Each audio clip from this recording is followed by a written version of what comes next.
मित्रांनो, आज मुलीला स्कूलमध्ये सोडायला आलो आहे. सांगायचं म्हणजे आपल्या टायमिंगला आपल्याला कोणी सोडायला येत नव्हतं स्कूलमध्ये. पण आज नर्सरीचं स्कूल चालू झालं आहे. तर स्कूलचं टायमिंग फक्त 1 तासच आहे. म्हणजे 1 तासासाठी तुम्हाला सोडायचं आहे आणि परत 1 तासानंतर त्यांना घेऊन जायचं आहे. मग म्हटलो घरी जाण्यापेक्षा थोडा वेळ इकडेच थांबूया.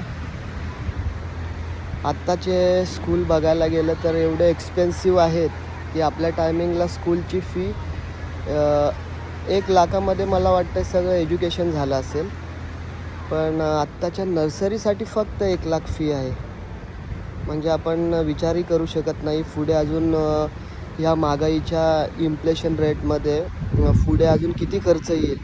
जर नर्सरीच्या विद्यार्थ्यांसाठी 1 लाखाचं फी असेल तर आपण पुढे त्यांचा किती आपल्याला त्यांच्या शिक्षणासाठी किती खर्च येईल याचा तुम्ही अंदाज लावू शकता.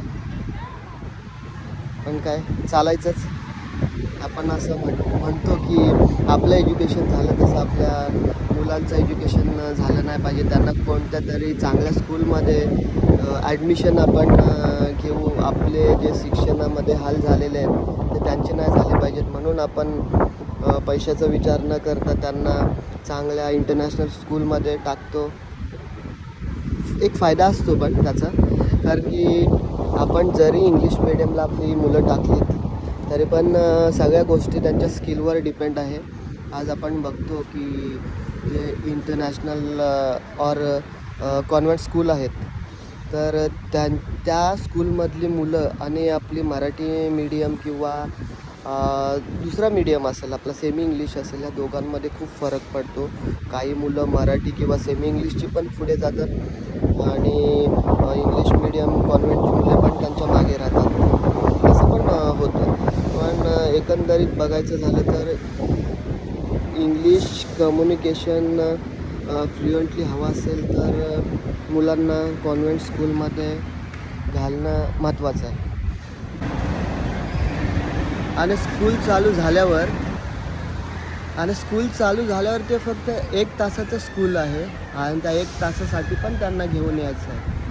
आपल्या वेळेमध्ये एकदा शाळा चालू झाली की सकाळी 9-10 वाजता आपण स्कूलमध्ये गेलो की काय असेल ते डायरेक्ट संध्याकाळीच सोडणार. मध्ये असं काय नव्हतं.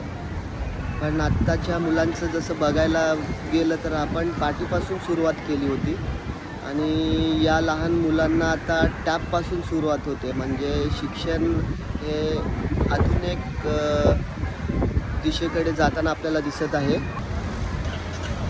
शाळा बदलल्या, काळी बदलला, पण पालकांचं आपल्या मुलांसाठी असलेलं